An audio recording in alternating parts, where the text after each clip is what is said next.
Hidup di antara dua pilihan itu menjadi topik kita.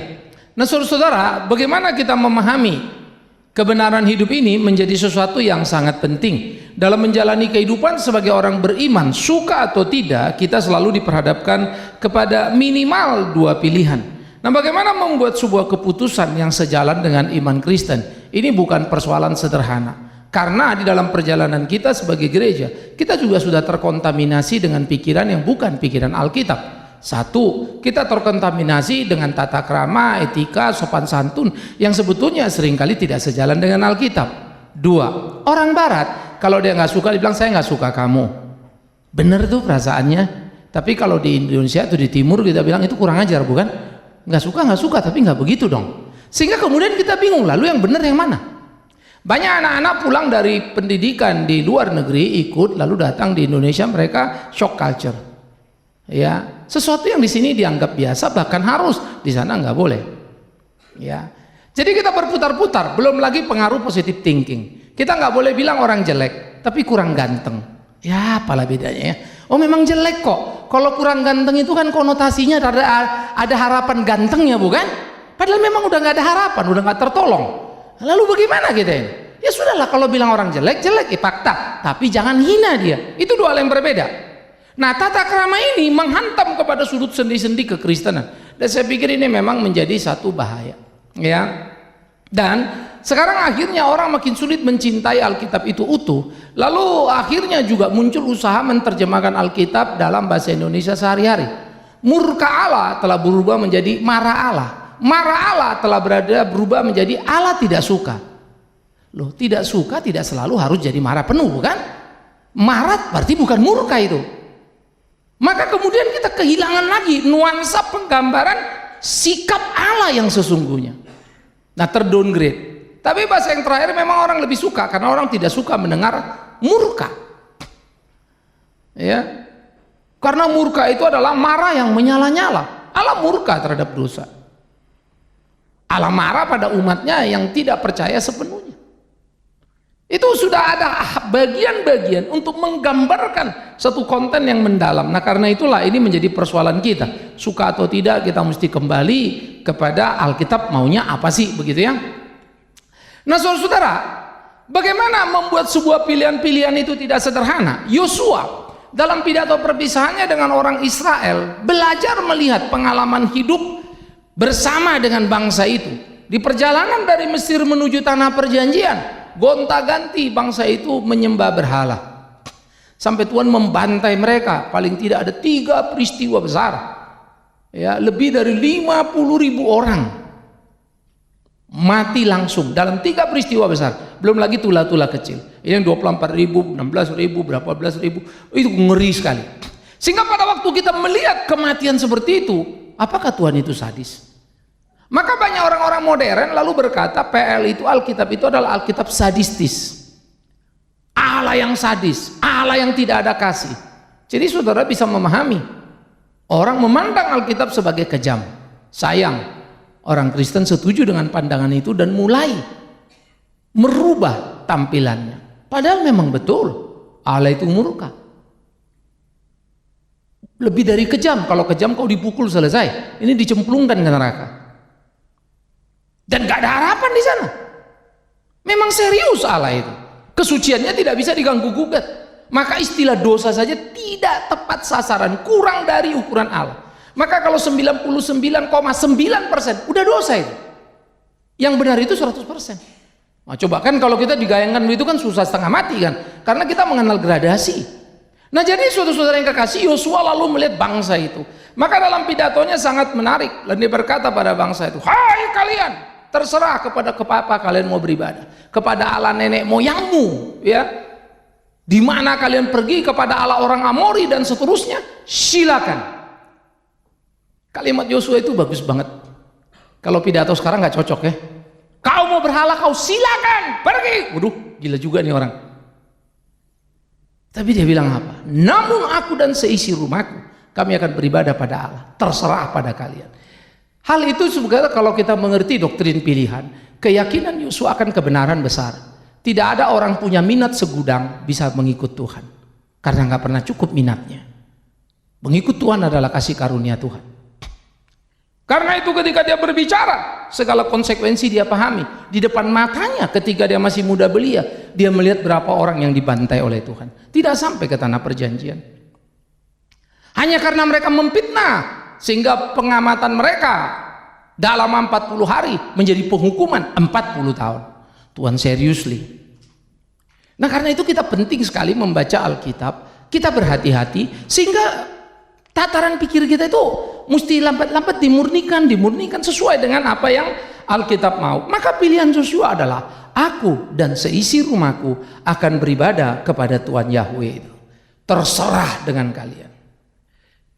Tapi bangsa itu kemudian berteriak, tidak, jauhlah dari kami beribadah kepada berhala itu. Kami mau beribadah kepada Allah. Tapi terbukti kemudian nanti hari mereka masih beribadah kepada ilah-ilah itu. Rupa-rupanya statement of faith mereka dalam bahasa basi semua mau melayani Tuhan, semua mau menyembah Tuhan. Tapi ketika realita hidup datang, terbukti tidak begitu. Nah kita ini diperhadapkan hal yang tidak mudah, saudara. Hari Minggu mudah bagi kita karena kita satu bahasa. Tuhan itu satu kan? Dialah Tuhan kita. Mudah bagi kita berkata sangkal diri, pikul salib. Karena belum ada peristiwa yang menghantam kita. Sehingga harus diuji apakah betul kita mampu ya sungguh-sungguh menyangkal diri kita dan memikul salib kita. Ya, ini menjadi pergumulan serius dan inilah iman Kristen. Sehingga iman Kristen bukan iman basa-basi, iman Kristen satu iman yang seriously. Iman Kristen bukan sekadar statement of fact, tapi ketegasan sikap yang sungguh. Maka Alkitab berkata, Yakobus pun mengucap, kau berkata kau percaya kepada Allah.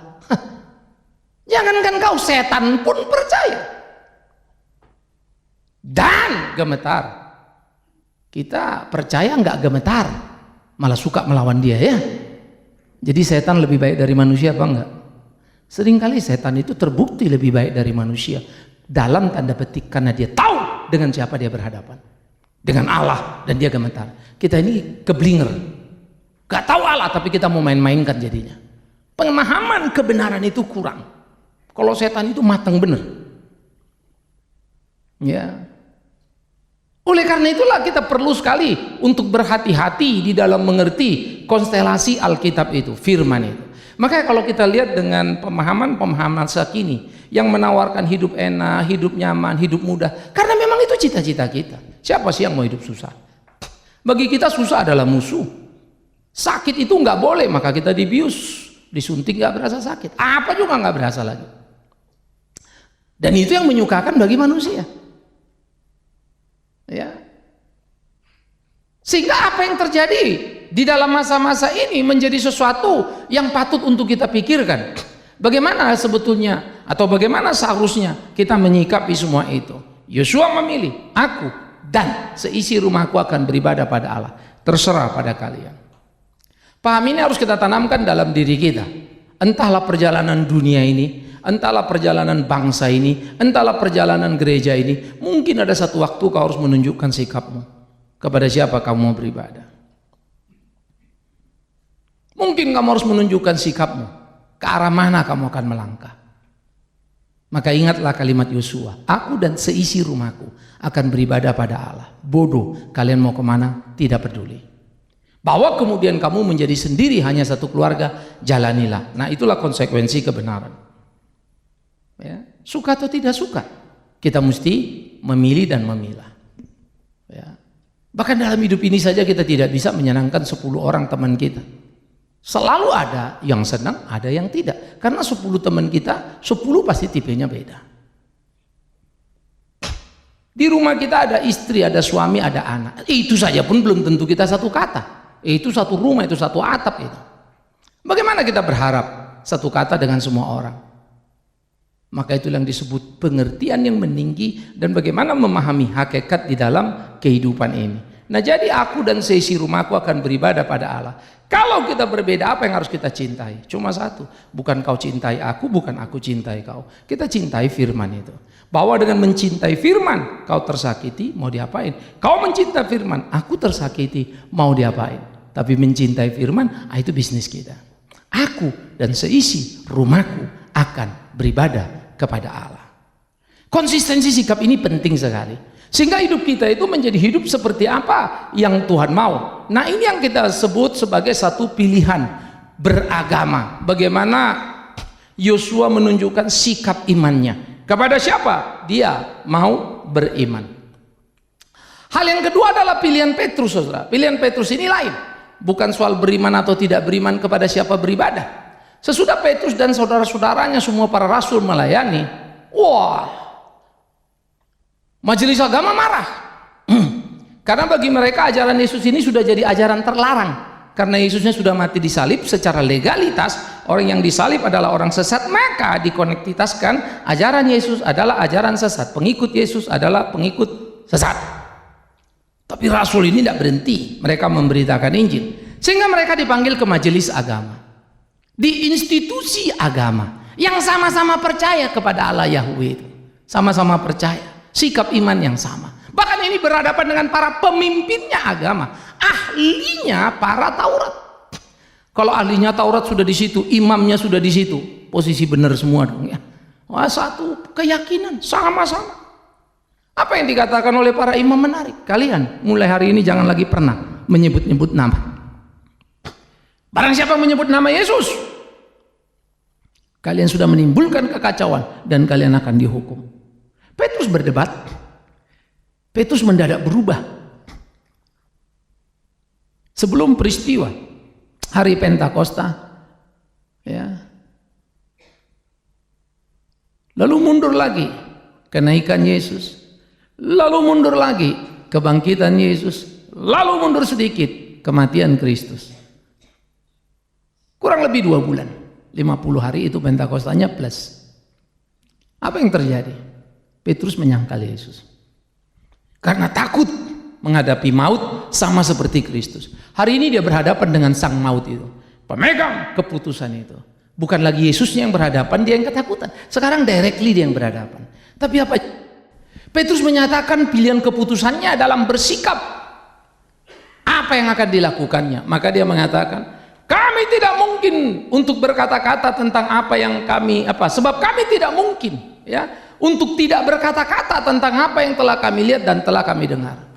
Terserah kepada kalian, taat pada Allah atau pada manusia, tapi kami tidak mungkin berhenti membicarakan apa yang sudah kami lihat, apa yang sudah kami dengar tentang dia itu. Jadi saudara, sekarang konstelasi pertimbangan agama pun kita harus membuat sebuah keputusan. Satu waktu dalam acara di Jerman ya, jadi ada beberapa penjara, lalu saya bicara, tapi kita tidak buka forum seminar resmi. Lalu sesudah saya bicara tentang Kristus, karena waktu itu memang Jumat Agung. Bagaimana dialah jalan hidup satu-satunya yang mestinya sungguh-sungguh kita percaya. Selesai itu ada salah satu pendeta pembicara di situ juga. Ya, saya sapa, apa kabar? Karena saya namanya pendeta sama pendeta lah ya, dia juga pendeta dari Indonesia. Dia bilang gini, "You lulusan mana?" Lalu saya kasih tahu. Dia bilang apa? "Wah, kalau gitu kamu fundamentalis." Wah, agak kaget juga saya kan. Maksud you fundamentalis apa? Sekarang you percaya nggak Yohanes 14 ayat 6 Yesus jalan satu-satunya? Saya bilang itu 100%, nggak usah ditambah, nggak usah dikurangin. Nah itu lo fundamentalis. Alasan apa? Apakah Anda tidak percaya satu-satunya? Enggak. Apakah Anda Kristen? Iya. Kenapa you sebut Kristen? Mendingan lu rubah diri lu. Kristen adalah pengikut Kristus, tapi kau tidak percaya. Nah, lalu dia mengatakan satu kalimat sama saya. Orang seperti kalian ini yang berbahaya di Indonesia. Kalian fundamentalis, Yesus cuma satu-satunya jalan keselamatan. Saya bilang yes. Karena dia sudah membawa-bawa Indonesia, lalu perdebatan sudah mulai agak meninggi lah ya.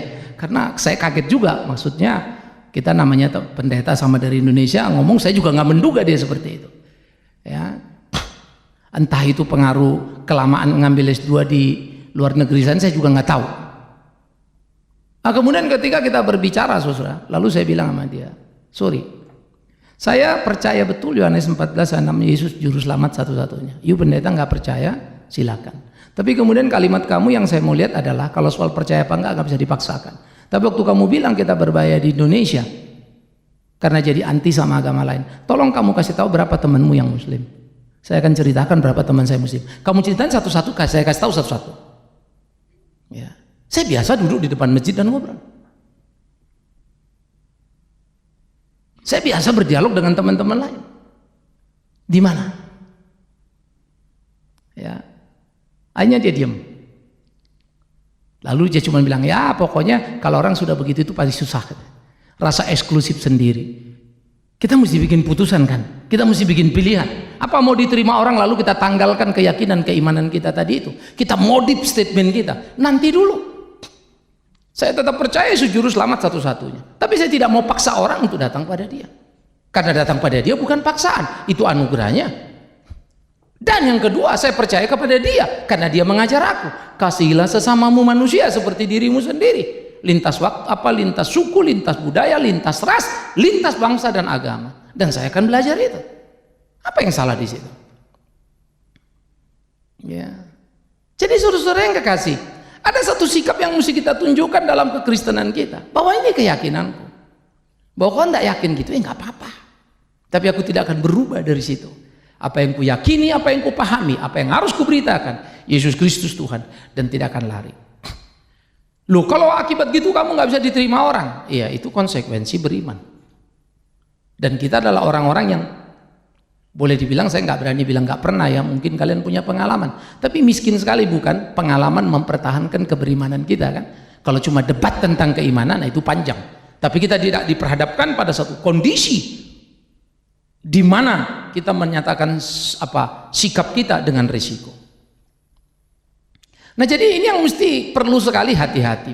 Saudara-saudara, dalam kaitan ini menarik, di Belanda pada waktu tahun 2000-an ya. Saya pas datang, Pak, tahun lalu geger Belanda. Ya. Lalu kami cerita-cerita kenapa? Ya. Waduh, seru Pak di sini. Rupanya di Belanda itu ada statement dari seorang kiai. Homo itu dosa, terkutuk ke neraka. Udahlah, komplit sudah. Akhirnya Prime Minister sampai panggil. Oh, itu urusannya jadi urusan negara. Dipanggil, lalu para pemimpin-pemimpin agama lain, termasuk pemimpin dari Dewan Gereja di sana. Nah, dalam rapat itu, Prime Minister menjelaskan kebijakan politik kita.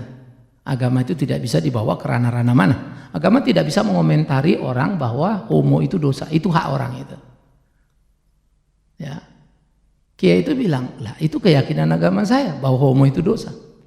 Pak pendeta bilang, yang ketua dewan gerejanya itu, ya saudara, Anda mesti ngerti ini Belanda. Kita tidak boleh ngomong gitu, bahwa homo itu dosa. Saudara-saudara, kalau saudara dengar gini, hebat mana Pak Kiai sama Pak Pendeta? Malulah kau, bukalah pintu itu, lihatlah keluar sana, banyak yang begitu. Kita orang Kristen terlalu arogan dan rasa diri kita paling hebat, paling baik. Padahal bersikap banyak sekali kita salah. Ya. Oleh karena itu di dalam hal seperti ini, betapa amat sangat pentingnya kalau memang Kristus itu benar, maka kita harus melayani dia dengan segala konsekuensi dan risiko. Dan kita tidak penting untuk gentar dan gemetar karena hal itu. Ancaman bahkan dari kekristenan sekalipun, ingat ya, itu yang dihadapi oleh para rasul dari lingkar dalam monoteis. Dan mereka diancam, tapi mereka tidak berhenti, mereka beritakan. Saya kagum kepada banyak saudara-saudara yang saya kenal, ya baik yang Muslim, Buddha, Hindu.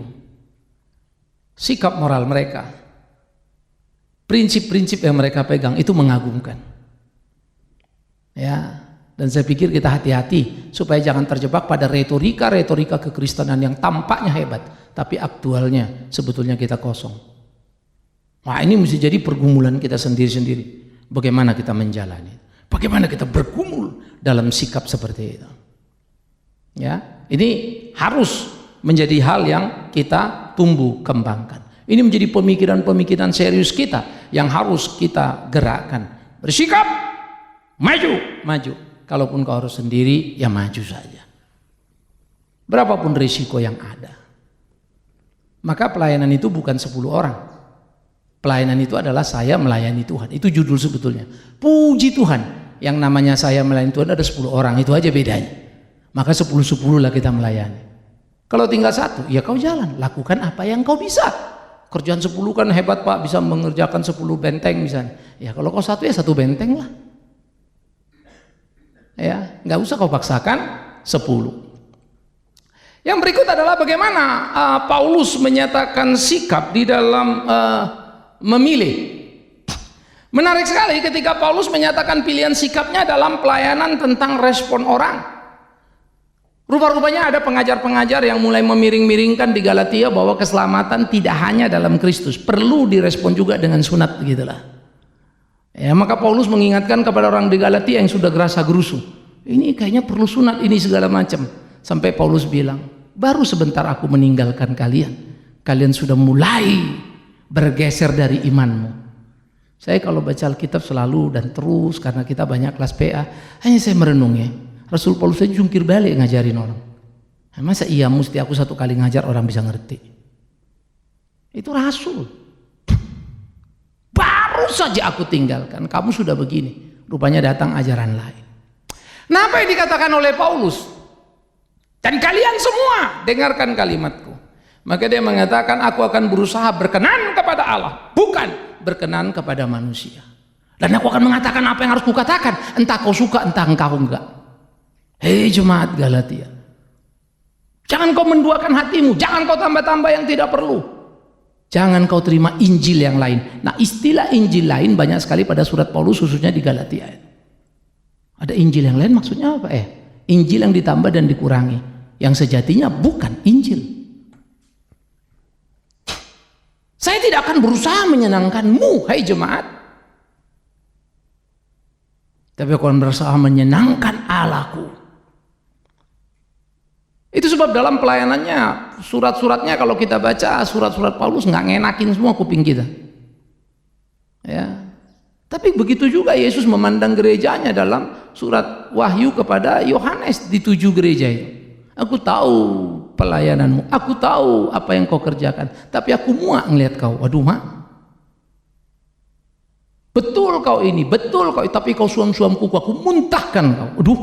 Kita kalau membaca itu baik-baik ya, perhatiin, lalu itu kita tempatkan diri kita. Kita mesti berani berinteraksi. Kita ini kira-kira gimana ya? Saya kalau ngeliat gitu saya gemetar juga. Waduh, pasti saya juga ada diomelin Tuhan. Bagus teologimu, tapi cilang kasih mula-mulamu. Waduh, apalagi maksudnya itu, kan begitu ya? Ternyata orang-orang di Efesus menelanjangi dosa, tapi hanya kebablasan. Seorang-orangnya pun kemudian terjadilah penghantaman yang luar biasa. Jadi bukan lagi sekedar berhenti di ajaran itu. Lalu mereka menomorduakan, menista, seakan-akan orang ini semua nggak selamat. Mestinya dia mengajarkan kebenaran dengan keras dan tidak boleh dikurang tambahi, tapi mengingatkan manusia itu supaya boleh jalan dalam kebenaran, bukan kompromi. Tapi kan kalau begitu seninya susah banget dong Pak. Yes, itulah Tuhan. Maka tuntutan Tuhan terhadap gerejanya begitu sengit, begitu serius. Nah, kita mesti menentukan pilihan sikap kita. Jadi Paulus ya berusaha berkenan kepada Allah, bukan berkenan kepada manusia. Sehingga dia mau mengatakan kepada jemaat di Galatia, kalau aku sudah ajarkan kebenaran, terserah kau mau belok kemana. Tapi jangan kau pikir aku harus menyetujui apa yang kau mau. Saudara-saudara, kalau sudah begitu makin dalam kita bergereja itu makin susah. Saya pun pusing sebetulnya bagaimana seharusnya bersikap dalam hidup ini. Ada realita yang saya hadapi, ada pemahaman yang saya mengerti, tapi nggak sederhana. Ya. Sehingga betul-betul hidup ini tidak bisa dihindari. Ketika kau mau benar pasti ada benturan dengan yang nggak benar. Kalau kita berbicara, Pak, kita damai semua agama, nggak ada ceritanya itu. Kalau kau damai dengan agama, apa dengan Allah, damailah, dan maka damailah hidupmu. Tapi kau akan berbenturan dengan di sekitarmu. Tapi benturan tidak akan menghilangkan damaimu. Nah, itu paradoks. Karena kau ceritakan kebenaran, kau dianiaya orang. Tapi waktu kau dianiaya orang, di situ bahagiamu. Pusing juga kita ya. Tapi jangan sampai kau dianiaya karena salahmu. Itu malah petakamu. Waduh, tual kita kalau dipikirin. Menempatkan posisi yang pas itu kayak apa? Nah, itu seni hidup. Ini di dalam kita beriman. Sehingga Paulus menyatakan sikapnya dengan jelas, dengan tegas. Nah, sekarang bagaimana kita membuat pilihan supaya kita mengerti, mengimani, melakukan. Karena sebuah pilihan adalah sebuah proses yang terus-menerus bergerak dalam hidup ini, dan pengalaman demi pengalaman bersama dengan Tuhan. Nah, itu akan makin memurnikan. Jadi membuat pilihan bukan satu teori, saudara ngerti lalu besok bisa. No. Kita akan mengalami banyak sekali situasi-situasi yang bergerak, sehingga pilihan-pilihan tepat hanyalah berdasarkan keberjalanan keberimanan, di mana kita belajar mengerti apa yang menjadi kehendak Tuhan. 1 case, 2 case, 3 case, nggak bisa sekaligus. Yang pertama, apa yang tersurat di dalam Alkitab? Maka bacalah Alkitab dengan baik, belajarlah secara sistematik dan komprehensif, dan relakan nilai diri kita dikoreksi oleh Alkitab itu. Saya berkali bilang berapa kelas PA saya, jadi berapa Alkitab yang sudah kita kemudian kerjakan. Saya bersyukur semua perjanjian baru di beberapa kelas, karena kelas yang berbeda-beda kita sudah PA kan. Akhirnya banyak aspek yang saya lihat dan saya terkejut-kejut. Aduh, mati aku mikirnya kita PA Alkitab gini ya. Selalu ada bagian-bagian yang tampaknya sangat sederhana, yang kurang menarik minat kita soalnya karena isunya nggak besar kan gitu. Padahal itu kata-kata kunci di sana. Itu menariknya kalau kita PA. Kalau saya khotbah, Anda dengar khotbah, Anda tahu kerangka, tapi tidak akan tahu sekrup-sekrupnya. Tapi kalau PA sampai kita tahu tuh baut-bautnya, setelannya kita ngerti itu. Itu bedanya. Ya. Dan akhirnya saya pikir, akhirnya saya buat keputusan. Boleh dibilang Senin ketemu Jumat sudah kelas PA aja yang saya urusin. Ya.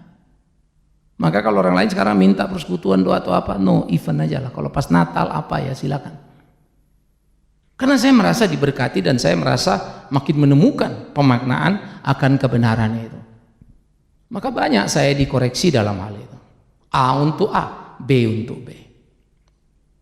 Tuhan mengasihi, tapi Dia menampar kita. Bukan hanya mengelus kita.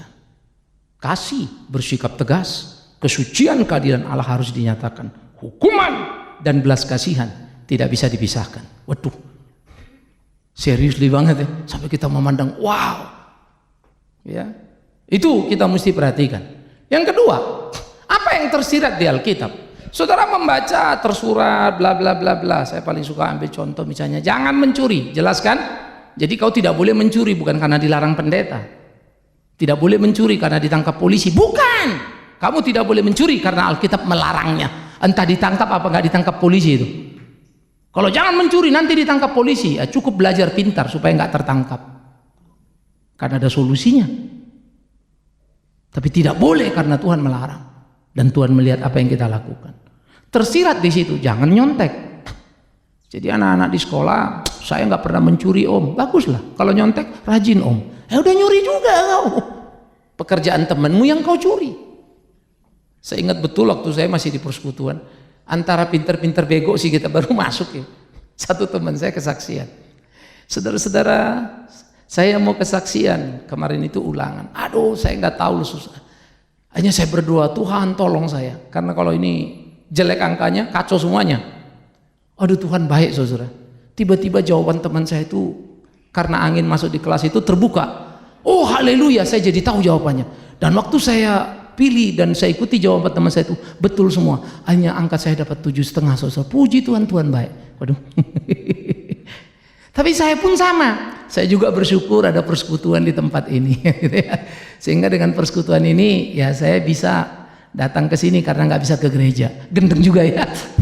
Kita persekutuannya agak dekat karena dari rumah ke rumah, gereja agak jauh karena waktu tinggal di rumah. Om saya di Kepaduri sana. Saya pikir-pikir geblek juga ini mau menggantikan. Jadi sama kaconya kita semua. Ya. Sampai belakangan saya juga pernah ngomong loh, kalau gitu gila juga ya kalau kita mau mencopet kita doa aja dulu kan. Begitu berhasil mencopet, terima kasih sudah kau lindungi aku Tuhan. Kau tutup mata para polisi kan begitu kan. Kan kacau kita ini. No.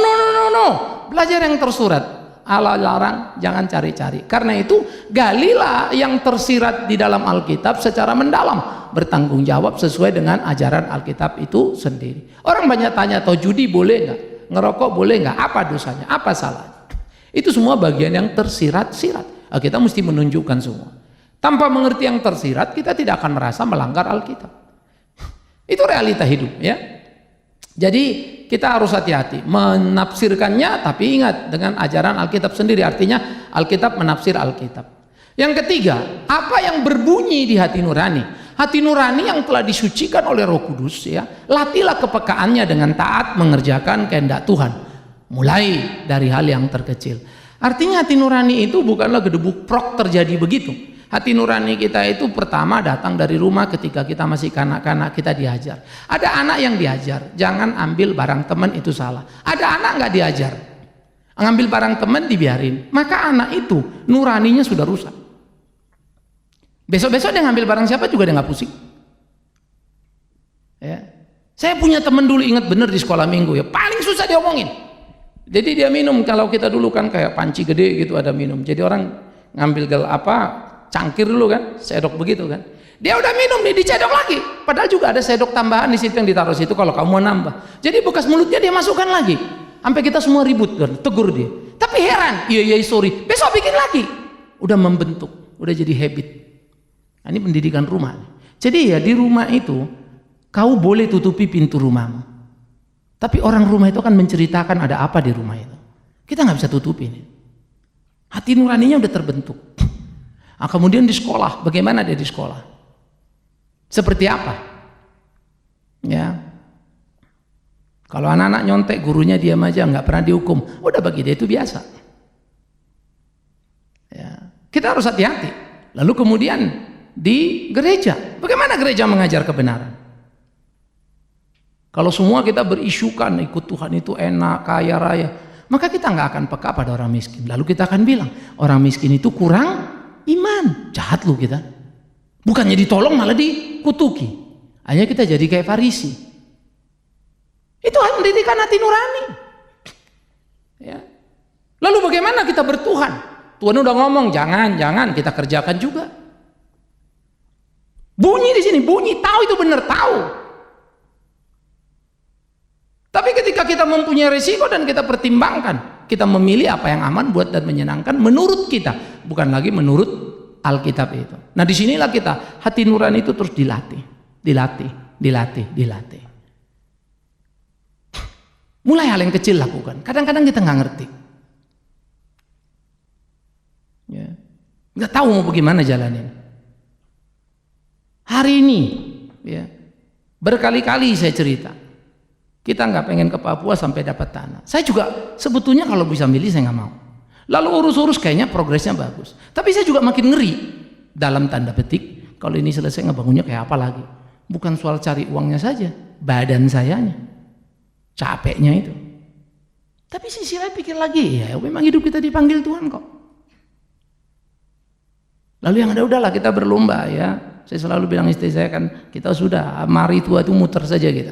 Hidup kita maksimalkan. Apa yang bisa kita persembahkan. Ya, bisa bikin loka karya. Saya bicara, kamu bicara sebelah sini. Bahan-bahan saya yang saya seminarkan dulu ya. Wanita bermahkota misalnya.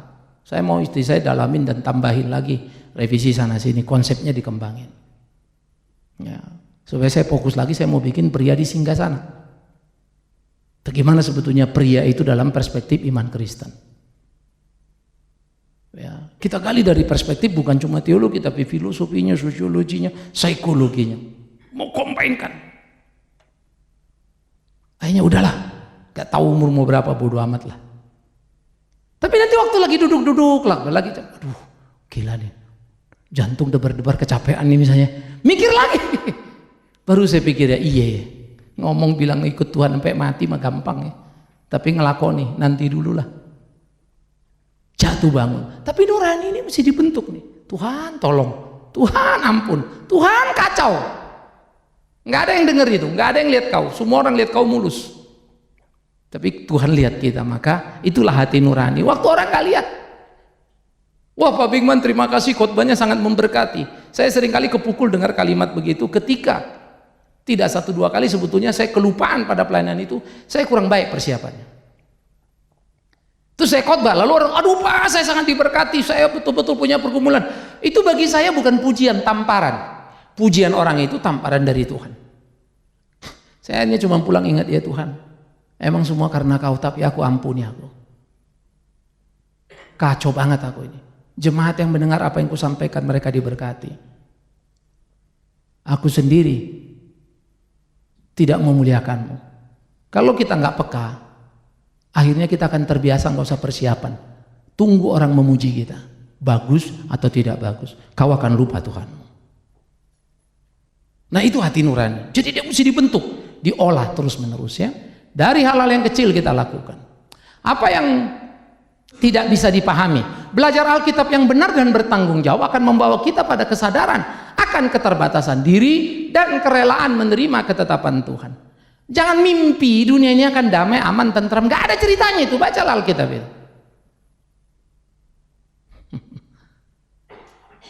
Ya, maka pergumulan hidup ini akan susah. Maka saya setuju dengan Karl Marx. Ada banyak ide agama itu utopia disebutnya ya. Sesuatu yang ideal yang nggak mungkin terjadi. Dan semua kita seringkali bikin cita-cita, bikin harapan gitu. Kita nggak bisa mengharap gereja ini dengan utopia sehingga jadi betul-betul seperti di surga. Cuma satu caranya. Mari mati bersama-sama. Semoga kita sampai surga. Baru ada itu. Ini membuat kita jadi realistis sebetulnya. Ada hal-hal yang tidak kita tahu. Orang mau mati masuk surga apa enggak? Kalau enggak clear jangan bilang iya. Kamu enggak tahu menau. Kalau saya ditanya saya bilang ragu. Oh orang Kristen enggak boleh ragu. Loh aku ragu dia mati masuk surga apa enggak? Kalau aku mati sih enggak ragu. Itu dua hal yang berbeda ya. Masa orang ragu dilarang?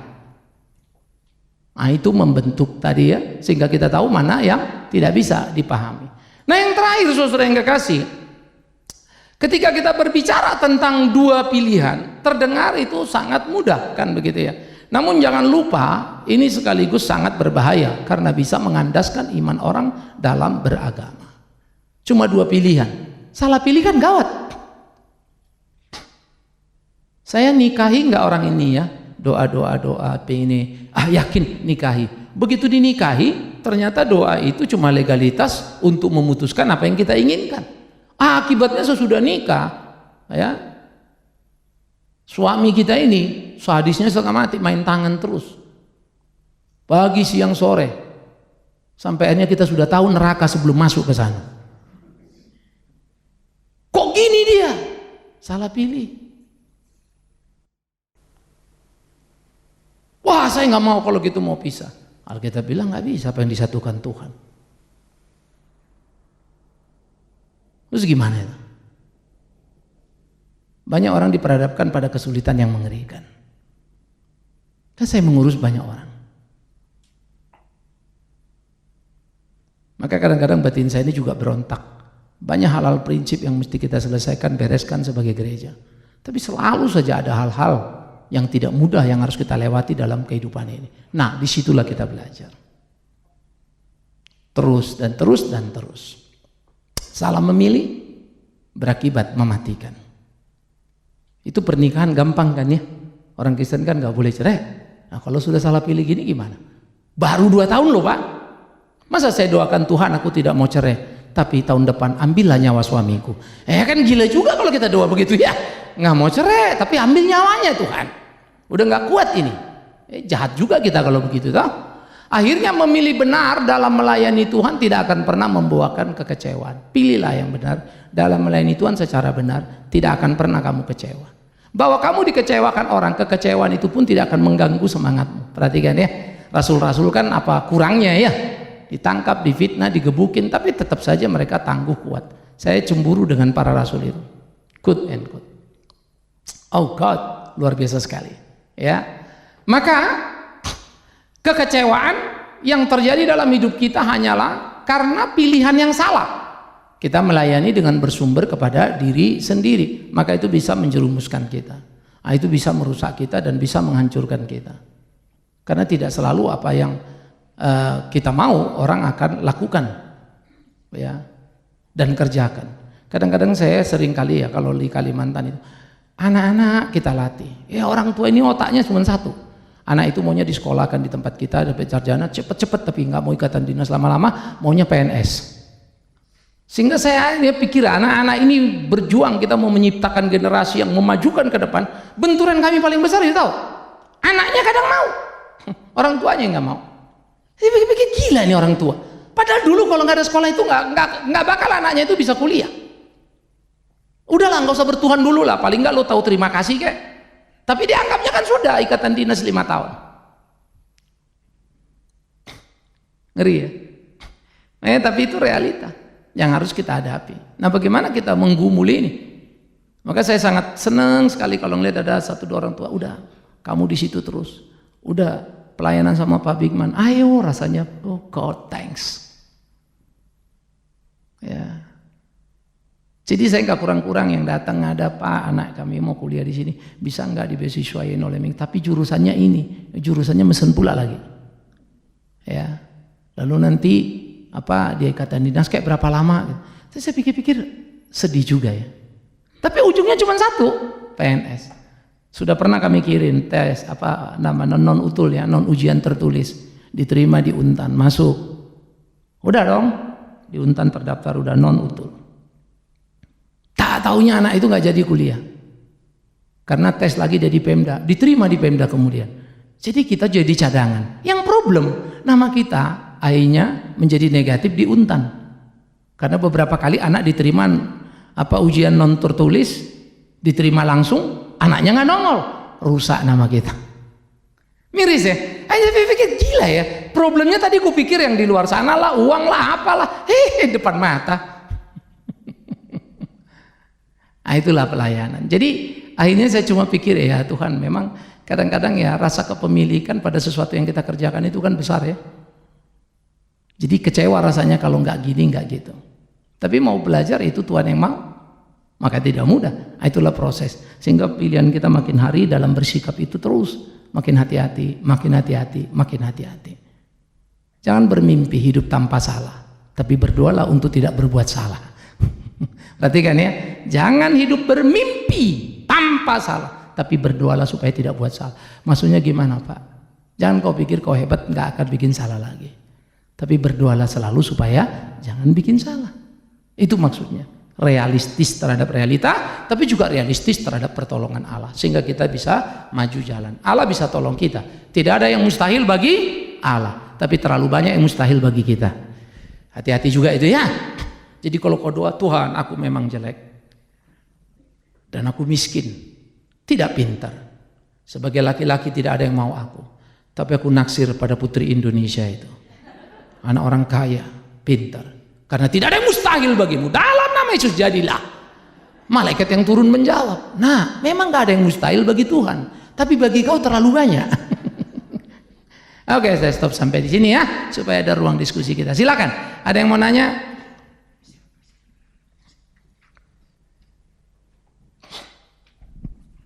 Yuk.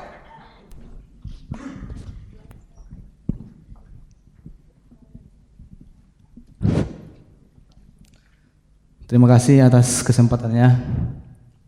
Shalom, Pak Pendeta Bigman.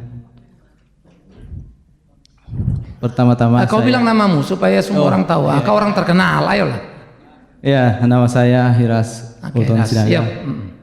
Pertama-tama saya berterima kasih atas penjelasan Bapak atas pertanyaan saya minggu yang kemarin. Sebelum saya memulai, saya mau berikrar. Aku percaya bahwa Alkitab adalah firman Allah yang disampaikan atau diilhamkan kepada para nabi dan para rasulnya. Sebelum saya mendengar penjelasan dari Bapak, saya memahami bahwa saya ragu akan Alkitab itu benar-benar diilhamkan Allah kepada para nabi atau para rasulnya. Sebab dalam Matius 27 ayat yang 9 tentang 30 uang perak, dengan tegas di situ Matius mengatakan bahwa sesuai dengan apa yang dinubuatkan dikatakan Nabi Yeremia. Ternyata saya membaca di Yeremia bahwa dari awal sampai akhir hal itu tidak ada. Dan saya coba mencari dengan mesin pencari Google. Ternyata itu ada di Zakaria 11 ayat 12. Nah, dari sini saya mengambil kesimpulan bahwa Matius salah menerima ilham Allah. Nah, terus yang kedua, Matius mungkin dia menulis apa yang dia lihat dan apa yang dia tahu. Tetapi mendengar penjelasan dari Bapak sendiri bahwa naskah Laut Mati itu ditemukan di Gua Kuanum itu belum seperti yang ada sekarang. Tidak ada di situ judulnya dan ayat berapa, tidak ada. Itu diverifikasi berdasarkan gaya bahasa dan kejadian yang terjadi pada kitab itu sendiri. Dan saya mengambil kesimpulan bahwa yang mencatat atau menyusun kitab itu menjadi sebuah kanon adalah manusia, dan mungkin manusia salah dalam pencatatannya. Dan saya mengambil kesimpulan dari penjelasannya Bapak bahwa apa yang dinubuatkan oleh Matius itu benar, meskipun ada kesalahan pengkutipan tadi, itu kesalahan di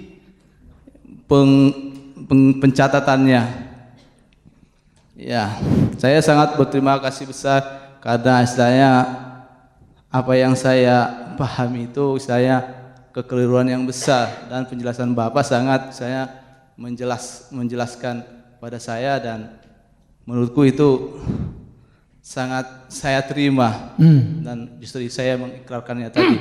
Sebenarnya Pak Pendeta Bigman, begitu banyak pertanyaan yang saya inginkan kepada Pak mengenai akidah dan ayat-ayat yang ada dalam Alkitab itu sendiri. Kalau menurut saya, Pak Pendeta Bigman, banyak dalam ayat Alkitab itu untuk memahaminya perlu pengertian teologis yang mumpuni agar jangan tersesat. Tetapi saya tidak menanyakan itu di sini sekarang. Nanti jika Bapak berkenan dan ada waktu. Ya. Dan saya ingin bertanya sebenarnya Bapak Pendeta Bigman, tapi tidak berhubungan dengan itu dan tidak berhubungan dengan apa yang menjadi topik hari ini juga. Sebelum saya bertanya, apakah Bapak Pendeta Bigman berkenan untuk menjawab? Kalau pertanyaanmu langsung ku jawab. Yes. Terima kasih. Apa itu? Tapi agak ada ininya sedikit narasinya.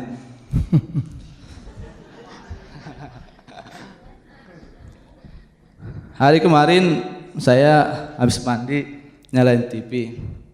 Nah, begitu saya nyalain TV, ya saya melihat sebuah tayangan seorang penyanyi besar, dan dia telah melayani di mana-mana. Dia menceraikan istrinya dan untuk menikahi dengan seorang perempuan. Dan perempuan yang dinikahinya ini juga menceraikan suaminya untuk menikahi penyanyi besar tersebut. Nah. Ini yang membuat risih bagi saya, Pak Pendeta Bigman. Kalau seandainya penyanyi besar itu misalnya Pasha Ungu lagi selfie dengan istilahnya Angel Karamoy, bagi saya itu tidak masalah. Tapi yang menjadi miris itu, dia itu penyanyi dan penulis lagu rohani yang misalnya lagunya mungkin pernah kita dengar. Pertanyaannya apa? Pertanyaannya gimana ini?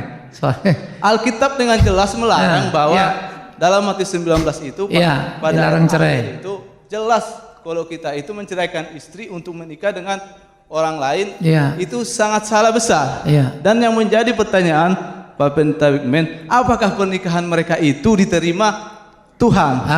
Yang kedua, masih ada yang kedua, apakah pendeta yang memberkati dan yang diberkatinya itu masuk surga? Dan satu lagi, ada tiga. Apa hukuman yang relevan bagi pendetanya dan bagi yang diberkatinya itu berdasarkan Alkitab? Terima kasih Pak Pendeta Bigman. Kalau yang pertama, kenapa dan mengapa, baca Reformata. Udah deh. Cerita itu sudah dimuat waktu itu. Yang kedua, pantas atau tidak, salah atau tidak, udah jelas itu salah dan jelas itu dosa. Ya. Ah, ini saya bilang tadi, kalau di dalam tataran pandangan keterbukaan, kan bangga nih di TV, saya tidak mau berbohong, saya jujur bahwa kami saling mencintai. Saling mencintai itu sudah salah, kok jujur apanya?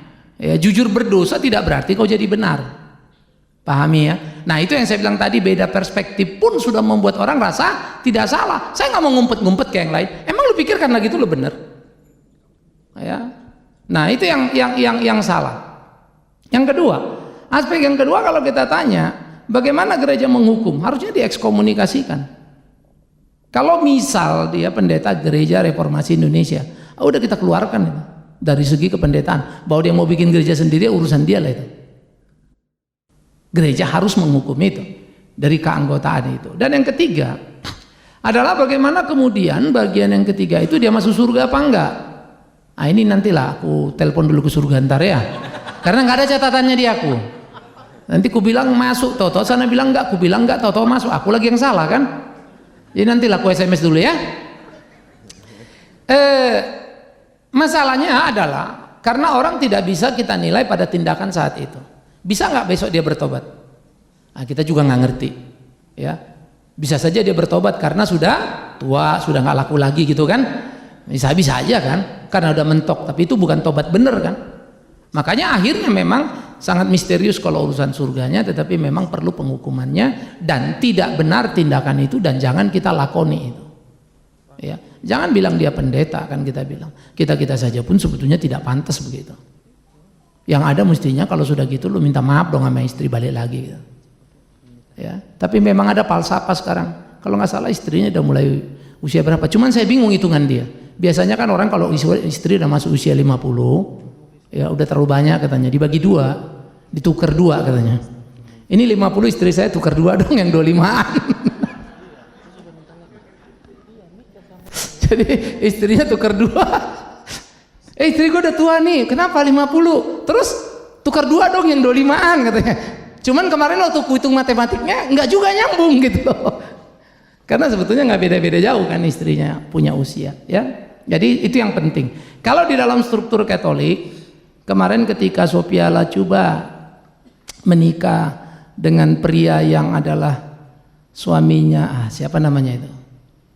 Bintang telenovela itu ya, Mercedes nggak ngerti saya lah, pokoknya lupa lah saya. Itu menarik di Katolik. Mereka cerai sini, suaminya menceraikan istrinya, nikah sama Sophia Lachuba.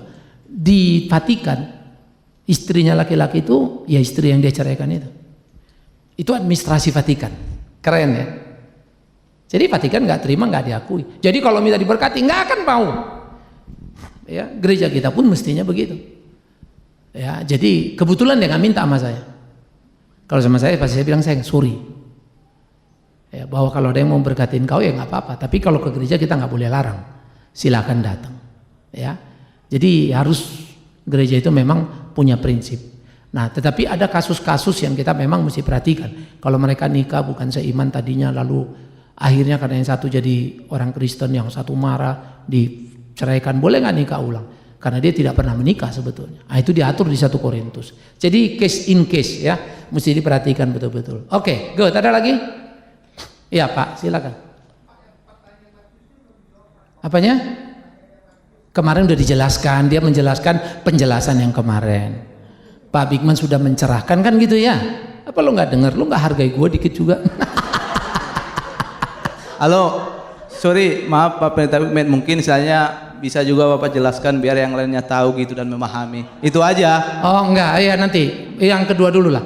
Ya, nanti kita lihat ya kalau cukup waktu. Shalom Pak. Ya, shalom. Nama saya Pak Yohanes.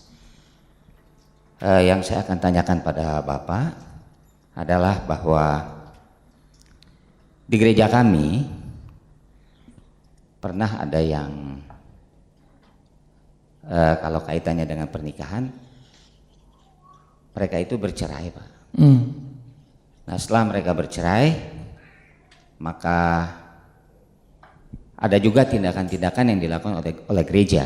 Ya. Tapi karena sesuatu atau lain hal, mereka tetap bercerai.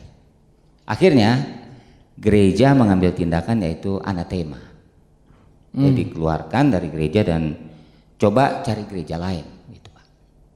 Ya. Akhirnya orang yang jadi pesakitan ini, ya tentu saja tersinggung gitu. Lalu ada juga sanggahan-sanggahan dari kami, kenapa gereja lemah sekali dalam hal premarital counseling.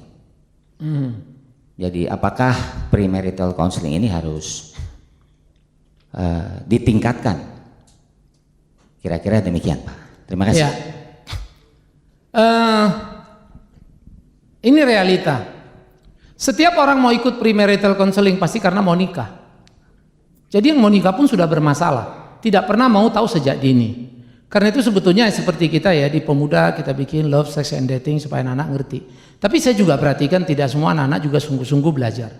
Karena sudah pernah kejadian juga di kita udah ngelotok istilah pengertiannya, tapi ketika kemudian ada yang mau ya sudah nyamber aja. Akhirnya menikah dalam tataran yang kita bilang aduh sayang betul gitu. Karena memang ada satu godaan realita yang sangat berat. Itu sebab kalau anak-anak ini tidak didukung oleh kondisi keluarga yang kondusif juga sulit. Ya, kekecewaan pada keluarga atau apa, lalu dia membuat keputusan yang blunder. Gereja akhirnya mau bagaimana juga. Itu sebab gereja dan keluarga adalah partnership. Makanya saudara-saudara jangan berpikir saudara bukan gereja, saudara bagian dari gereja ini. Ketika kita bicara gereja, kita hanya bicara sistem struktur kemajelisan. Tetapi kita semua bertanggung jawab di dalamnya, sehingga keluarga yang kuat akan membuat gereja itu yang kuat. Nah, gereja kuat itu terdiri dari keluarga kuat. Kan keluarga-keluarga dulu ngumpul baru jadi gereja universal. Mana ada gereja dulu baru keluarga-keluarga, kan nggak dibalik begitu. Personal kita dipanggil Tuhan. Nah, jadi Pak, memang di dalam premarital itu harus. Ya. Saya bikin satu bahan premarital counseling, ya, 8 sesi. Lalu saya akan kembangkan jadi 12 sesi nanti. Beberapa bagian psikologikalnya dan tes-tes itunya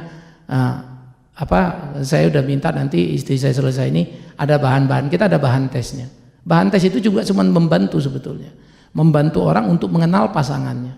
Tapi seringkali orang deny juga pada realita itu. Saya nggak begitu. Nah, itu yang repot. Akhirnya paling sulit orang ditolong kalau nggak mau ditolong. Paling enak nolong orang kalau dia mau ditolong. Itu sebab kalau orang di kolam, di laut atau tenggelam di kolam renang, dia kan meronta kan, dipukul, buak supaya degep, baru dibawa. Karena bisa membahayakan yang nolong dia. Sama dalam konseling pun begitu sebetulnya. Maka ya pertolongan yang paling indah itu adalah kesadaran diri. Oke, saya salah. Bahwa suami saya begini. Jangan lupa tidak ada satupun kesalahan suami yang tidak ada sumbangsi kita. Sedikit atau banyak. Ya. Nah, jadi kedua belah pihak itu ada memberikan sumbangsi, tinggal sedikit atau banyak. Nah, oleh karena itulah premarital counseling memang harus diperkuat. Tapi yang sering terjadi adalah permasalahan sesudah pernikahan. Nah, ini yang kita lagi bilang, bagaimana kalau permasalahan itu terjadi sesudah pernikahan? Maka bimbingan konseling sangat penting. Tapi gereja sangat lemah di pastoral konseling. Gereja itu cuma memberi nasihat, nggak boleh gini, nggak boleh gitu. Nggak ada kemampuan memahami psikologinya gimana, sosiologinya. Padahal sebetulnya kalau konseling itu kita jadi kuping kok, ngedengerin, baru kasih arah dikit. Karena kata kuncinya ada pada orang itu. Nah, mengcover dia, membangunkan dia. Ini loh kamu punya problem. Ini loh solusinya. Kalau kamu nggak mau sulit. Tapi solusi ini sakitnya di sini, sakitnya di sini. Nah, persoalannya, lu mau keluarga ini selamat apa enggak? Kalau mau jalankan. Kalau enggak ya nggak apa-apa ya, kamu yang bubar. Apa saya mau bubar, tapi nanti saya mau ada pilih lagi Pak di gereja ada yang cocok, boleh ya Pak Bapak berkati. Oh nanti dulu, kan begitu. Makanya ada namanya disiplin gereja.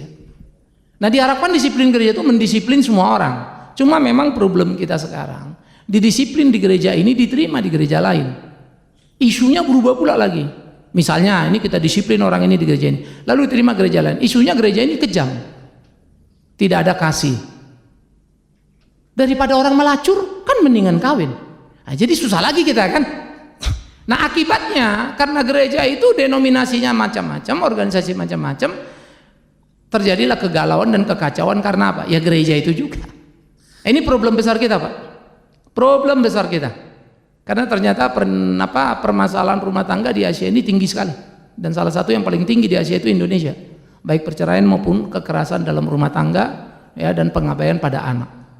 Waduh, itu ngeri kalau kita ngeliat data-datanya. Jadi kita memang harus bangun. Cuma memang gereja kan haleluya Tuhan sudah datang. Berkat melimpah, surga terbuka, kan begitu melulu. Padahal di rumah bermasalah. Nah, jadi ini yang memang jadi repot, semua orang serba mau terobosan. Jadi kita terus benahi ya. Saya harap tahun ini saya sudah selesai nih istri saya, kalau harap-harap dia bisa beres semua rapi-rapi lah. Ya, karena memang kita mau jadikan itu mata kuliah. Jadi kita buka untuk semua umum. Termasuk yang sudah menikah, sehingga kita sadari perspektif. Dengan berbagai pengalaman yang ada, dalam melayani rumah tangga kita juga akan membedah beberapa kasus. Artinya bisa muncul kasus ini, kasus ini. Perbedaan temperamen sudah bisa jadi masalah. Ya. Nah itu makanya orang kalau itu ada alat tes temperamen kelihatan. Orang bisa begini nih artinya. Dia nyiku begini, yang ini nyiku begini. Jadi banyak banget bolongnya. Yang satu misalnya begini, yang satu begini. Itu bisa. Jadi kita nolong sebetulnya. Kalian begini nih ya, jembatannya begini nih. Ini jembatannya begini. Kalau nggak mau repot. Makanya pernikahan itu bukan soal aku atau soal kau. Soal apa? Ayo. Bukan soal aku, soal kau, soal apa? Kita. To be us itulah pernikahan. Bukan saya jadi saya. Sakit, yes. Ya, tapi itu pernikahan ya. Good. Oke, kita kembali lagi ke pilihan. Itu pilihan pernikahan lah ya. Yang pertama tadi kita anggap pilihan ajaran ya. Sekarang siapa lagi? Silakan. Ya. Sebentar, tar Pak Beni ke depan ya. Selamat siang Pak, saya Gunawan. Saya mau bertanya, yang pertama gini Pak, saya punya teman, dia itu dari awal sudah pernikahan beda agama. Nah kemudian saya waktu dia konseling, saya memang agak tegas. Ada dua sebenarnya sama satu lagi pendeta. Tapi kalau saya langsung tegas mengatakan bahwa pernikahan dia saat ini nih dilakukan dia itu zina. Dan ini nggak berkenan di hati Tuhan. Tapi yang satu lagi hamba Tuhan mengatakan, ya memang zina, tapi nanti pelan-pelan aja lah nanti, ya nggak bisa langsung seperti itu. Nah kalau saya langsung tegas, memang nggak bisa, harus kamu memutuskan, karena kalau sampai berlangsung seperti ini terus, kita nggak tahu kapan umurmu, tiba-tiba terjadi sesuatu, ya udah, go to hell. Itu yang saya bilang yang pertama, yang pertanyaan pertama. Mungkin nanti bisa Bapak, pengalaman Bapak menolong orang yang seperti ini bagaimana. Yang kedua Pak, begini Pak, saya pernah berdialog dengan seorang hamba Tuhan yang senior. Jadi dia bilang begini, pernikahan itu inisiasinya dari Tuhan. Adam dan Hawa itu nggak punya agama. Mereka menikah, dikasih hak sama Allah. Nah pernikahan itu mau agama apapun, kalau dia sudah menikah, nggak boleh diceraikan. Apapun ceritanya, seperti itu. Waktu itu berdebat panjang, tapi saya tetap prinsip saya ya itu tetap nggak bisa saya terima, harus yang diberkati. Mohon arahannya Pak, terima kasih. Iya, yang pertama setiap orang bisa tergelincir dan salah. Namanya ada pembinaan balan khusus. Itu harus diberikan. Ya, tetapi memang sekedar pendisiplinan itu cara gereja yang sangat klasik. Tapi seringkali lebih karena ini gini langgar hukum selesai blok gitu. Tapi nggak ada pembinaan. Pembinaan itu penting. Tapi pembinaan tidak boleh mengabaikan pendisiplinan. Nah ini penting ya, seni makanya Tuhan menghajar orang yang dikasihi. Yang saya bilang tadi, harus ditegur, harus dibimbing. Ya, dan orang itu harus dituntun pelan-pelan. Saya pernah membimbing pasangan 5 tahun. Waduh istrinya cerita lagi, sudah sampai ke pengadilan, sudah sampai mau divorce. Ya. Pak saya udah gak kuat. Nggak ada masalah kalau kamu nggak kuat, saya bilang istrinya. Tapi kalau kamu istri Kristen jalani terus. Ya terserah kamu ambil posisi mana. Ya tapi saya mau setia, udah jalan terus. Nah, jadi saya terus bimbing, Pak dia begini sekarang, ngomong begini, ngomong begitu. Ya, akhirnya istrinya yang memenangkan suaminya. Ya, akhirnya mereka nggak jadi pos. Lalu perempuan yang Will ini hilang karena punya masalah. Kemudian mereka berdua, maklumlah orang kalau mau pacaran atau selingkuh itu kan enaknya sebulan 2 bulan aja itu. Karena sama-sama rumah jauh kayak orang pacaran aja. Begitu satu rumah, wah ngorokmu gila kali ya. Udah langsung tahu ngoroknya, baunya, kebiasaannya. Udah jadi masalah itu. Makanya di rumah kita urusan sabun, urusan handuk pun bisa ribut kita kan. Taruh handuk sembarangan sudah ribut. Judul ribut kita ini kan aneh-aneh sebetulnya. Berumah tangga itu ya. Nah jadi membiarkan tidak bisa. Karena kalau dia pikir nggak ada yang tahu juga bahaya. Ya. Tapi kebenaran harus diketahui, tidak bisa sepihak. Jadi istrinya datang, Pak suami saya selingkuh gini, padahal tafsir istrinya itu kan repot juga. Jadi bahasanya mesti dituntaskan, betul apa enggak? Karena kalau kita masih isu misalnya belum terjadi, lalu kita udah ngomong suaminya, pasti reaksinya jadi lain. Namanya orang salah itu protek pertama adalah menutupi kesalahan. Ya, itu udah lumrah. Jadi segi psikologi mau memenangkan orang ini harus hati-hati supaya jangan ditangkap setan dia. Setan yang menang gitu. Makanya perkelahian itu jadi sengit. Ya. Nah, jadi tetap harus dinasihati, ya, dipanggil kalau data sudah cukup, dibimbing secara khusus. Lalu buat percakapan, oke kita ngomong ya seminggu sekali. Ya. Saya nggak satu case. Itu sebab sebetulnya saya capeknya setengah mati. Anda kan cuma lihat saya hari Minggu di sini. Sekarang pun saya masih ngurusin beberapa urusan. Ya, jadi kita rindu kan semua orang-orang ini ditolong. Jadi itu penting, harus dilakukan, pastoral harus berjalan. Ya. Aspek yang kedua, kalau ada orang mengatakan bahwa Adam dan Hawa itu tidak beragama, inisiasinya oleh Allah, jadi tidak boleh mengatur orang beragama pun untuk menikah. Saya nggak tahu dia. Saya cuma bingung kalau dia bilang Adam Hawa nggak beragama. Agama si Adam Hawa adalah Allah itu. Percaya pada Allah yang menciptakan dia. Itu agama. What do you mean about religious? Agama ya itu dong, betul nggak? Itu yang diyakininya Allah. Maka kemudian Allah yang menciptakan si Adam Hawa ini marah sama orang Israel. Kenapa kau pergi ke Allah si Moab? Kenapa kau pergi ke Allah Amori? Udah jadi banyak Allah di sana. Namanya ilah kan? Yang marah siapa? Allahnya si Adam si Hawa. Lalu Allah Adam Hawa ini datang lagi Yesus. Aku dari Allahnya si Adam dan si Hawa. Lalu Yesus itu yang ngomong di Matius 19. Sejak awal Allah tidak mendesain, kan begitu kan? Allah yang mana ini? Ya Allahnya si Adam Hawa ini. Lalu Allah yang sama ini datang dalam Kristus, lalu Kristus ngomong lagi. Lalu Paulus menegaskan lagi, tidak bisa pasangan itu gelap dan terang. Bagaimana mungkin? Ya, sehingga sebetulnya adalah sangat naif kalau orang berkata Adam diciptakan dan dinikahkan tanpa agama. Saya pikir itu kebodohan yang tidak termaafkan itu. Karena di agama Hindu nggak ada cerita Adam Hawa, lain lagi perkawinan. Hokkaido itu terjadi katanya dewa kawin sama dewi. Pas lagi kawin di langit-langit sana lah kan ya.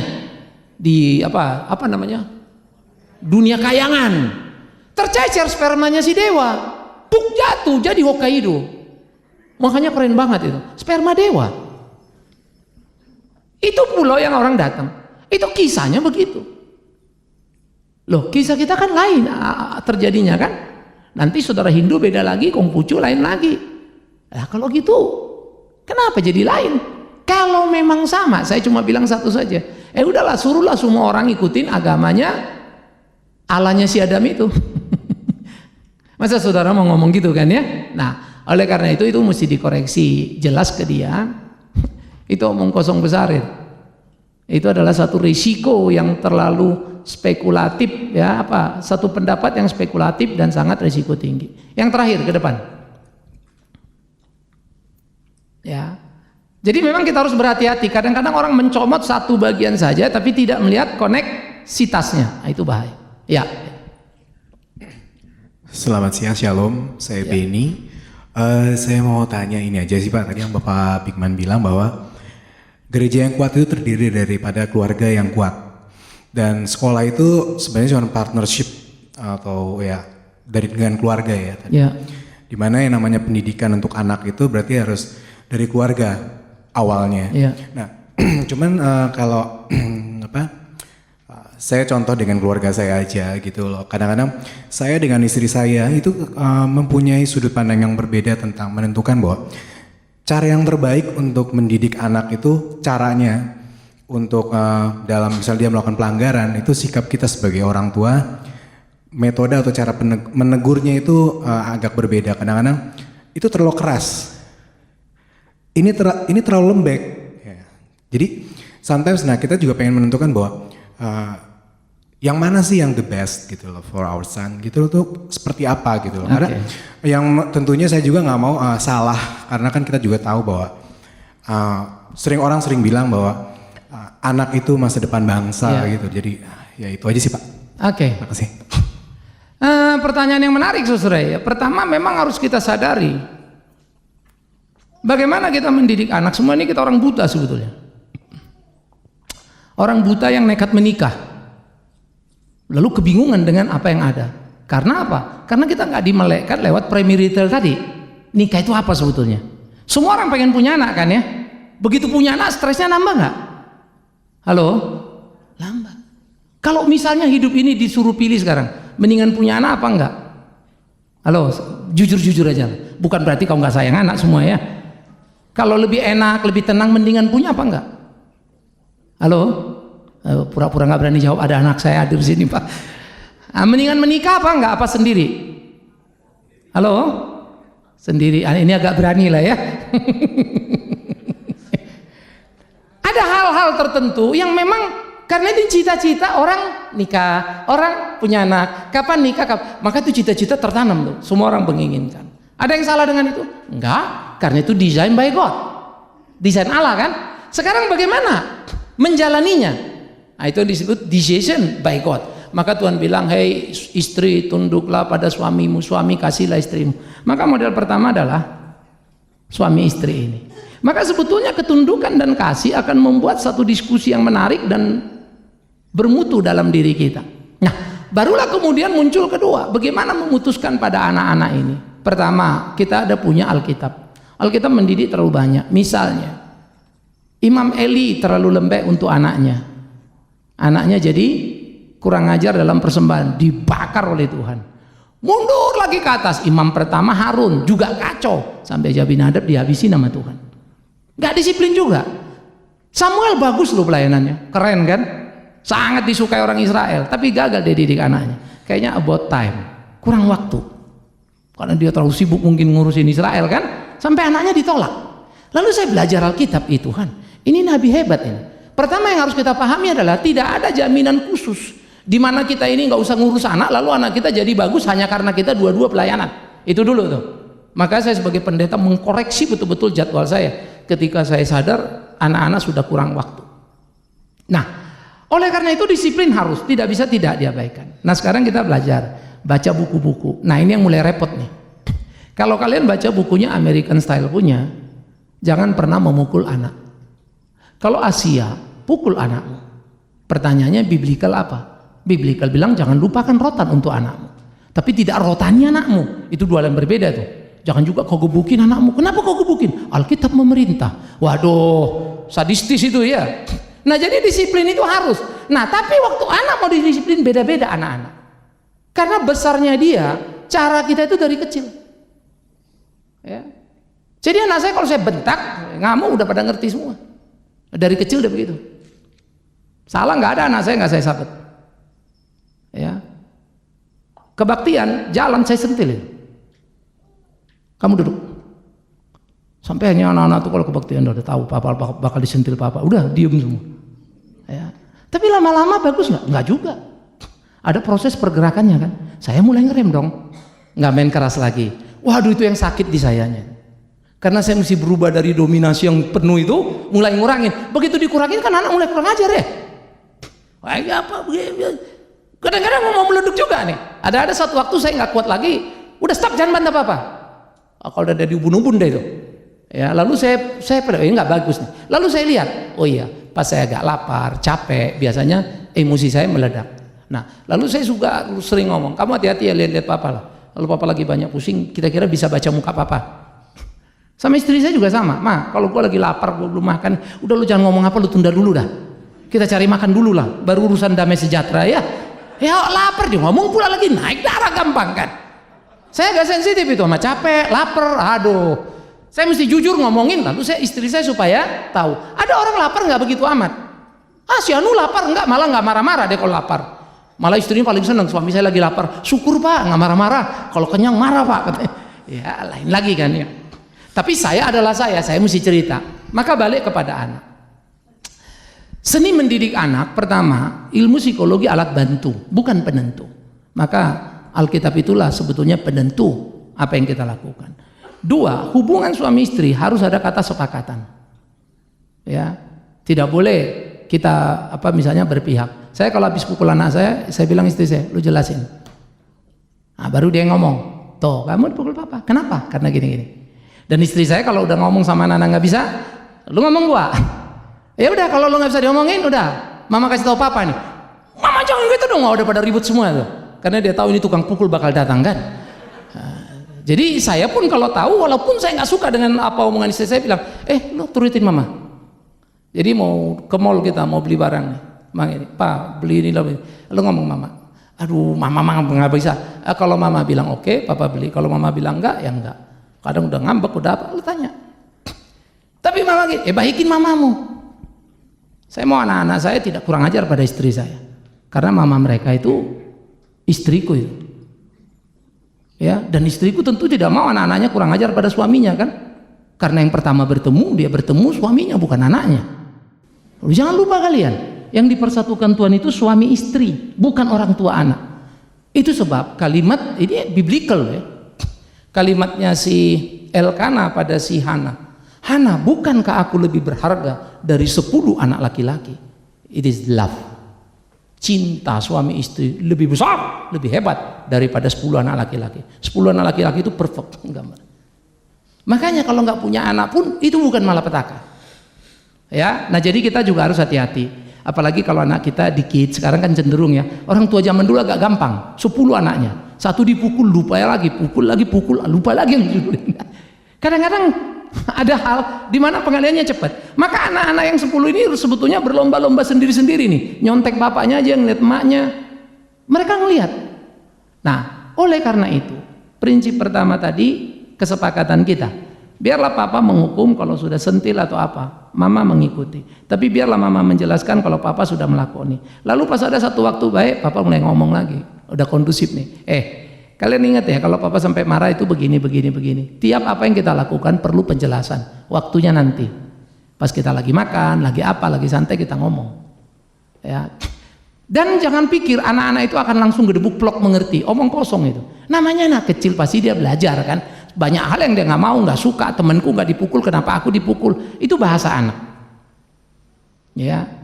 Tapi ada satu hal yang sangat menarik. Merigo ketika menulis satu apa? Bukan dia. Tapi ada satu psikolog top ini ya. Dia bilang begini.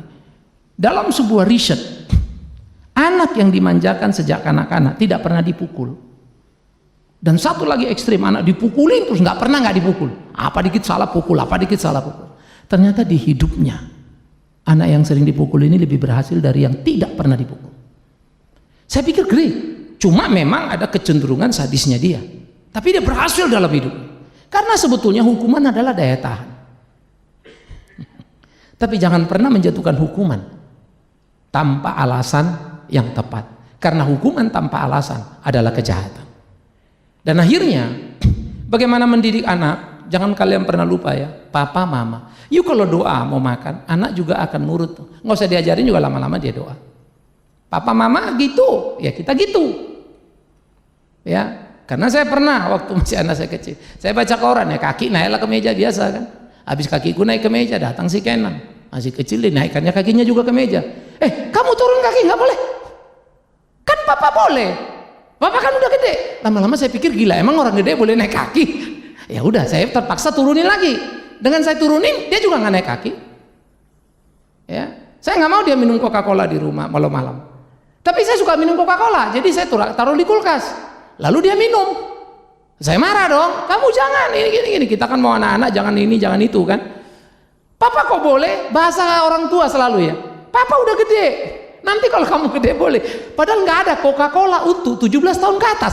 Mana ada itu? Ya kacau juga. Akhirnya apa saya lakukan? Udahlah, nggak ada lagi Coca-Cola. Kalau saya mau, saya keluar dari rumah pergi ke warung, minumnya di warung. Dia nggak tahu tuh. Lalu anak-anak saya bilang, ada Indomie di rumah, disiplin. Sampailah saya pernah di Ketapang, di Kupang, lagi pelayanan. Handphoneku bunyi, kering si Kenan nelpon. Pak, aku boleh ya, aku mau makan Indomie Pak, bla bla bla bla bla. Akhirnya, ya udah boleh. Kenapa? Interlokalnya udah lebih mahal dari Indomie. Dia telepon dari rumah mati aku. Lah kita terima di Kupang kan kena roaming ini kan. Udahlah boleh kan. Habis itu saya bilang, kau ini kelewatan udah pulang, masa nelpon gini? Ya kan katanya mesti nanya. Ya betul juga sih. Nah, resiko yang begitu-begitu. Saya di rumah itu banyak hal-hal yang lucu-lucu dengan anak-anak. Ya, jadi saya selalu coba memikirkan. Ada kelemahan, ada kekurangan. Yes, kadang saya terlalu mesuta. Jadi kalau anak-anak apa-apa kadang-kadang meledak begini. Ya, saya diam benar betul sih. Ya, ada benar. Jadi nggak ada orang tua yang perfect. Tapi sikap hidup kita, cara hidup kita itu yang perfect. Jangan pernah abaikan disiplin. Sebelum engkau kecewa dan memakai rotan pun sudah tidak berguna. Pakailah dia ketika dibutuhkan, tapi jangan gunakan ketika dia sudah tidak diperlukan. Jadi pilihan-pilihan di dalam sikap seperti itu perlu sekali bijaksana ya. Tapi kedekatan dengan anak penting. Yang nggak boleh bilang nggak boleh, karena itu akan melatih dia nanti makin dewasa. Kembalikan barang yang bukan barangnya. Anak saya latih betul. Ya, kalau minta sama tantenya atau apa, pasti saya hajar. Kamu kemari, kamu minta apa? Belajar balikin. Kadang-kadang mereka sampai dikasih pun, om jangan tante, jangan nanti papa marah. Emang kita latih, tapi kemudian lama-lama saya bilang, kalau dikasih, kamu nggak minta, papa nggak pusing. Tapi jangan pernah minta sesuatu. Kita boleh nggak punya, tapi kita makan apa yang kita punya. Jangan cari yang nggak ada. Jadi kalau mereka kadang-kadang, aduh pak, tadi aku dibeliin hadiah lupa begini oleh tante. Jadi pada laporan semua tuh. Ya kecuali yang udah kawin, nggak laporan lagi sekarang ya. Udah lain kan judulnya ya, sudah masing-masing kan gitu. Nah jadi iya, seni itu penting. Dan saya laki-laki yang keras, tapi saya sangat gampang rindu pada anak-anak saya. Ya, saya sebetulnya tipe laki-laki agak cengeng juga. Ya itu sebab sekarang ini belakangan ini kalau saya lama di luar kota nggak betah, saya pengen cepet-cepet pulang. Ya maka kalau istri saya lagi nggak ada acara itu selalu saya ajak. Ya, kita pergi jalan. Gitu. Ya. Karena itu penting sekali untuk kita lakoni ya. Jadi anak-anak itu pada waktu yang tepat kita didik, kita bentuk. Jangan tunjukkan rasa sayang yang salah. Apapun dia mau kita kasih, you akan membunuhnya. Disiplinlah, karena kalau anak itu akan bertumbuh. Ya, biar Tuhan tolong kita, pimpin kita dalam melakoni seluruh hidup kita ya. Jadi mari kita makin bijak melakukan itu. Tetapi ingat orang tua ya, ini kebetulan pertanyaan bagus. Jadi semua kita dalam mendidik anak, suami istri itu harus sepakat. Ya, cukup satu tukang pukul di rumah, suami saja. Jangan istri-istri ikutan. Jangan sampai orang bilang, aku di rumah nggak betah. Kenapa? Dipukul papa. Terus larilah kok ke mama, sampai mama dicubit pak. Samanya kan, satu mukul satu nyubit yang enggak gitu ya. Oke, Tuhan tolong kita, Tuhan pimpin kita.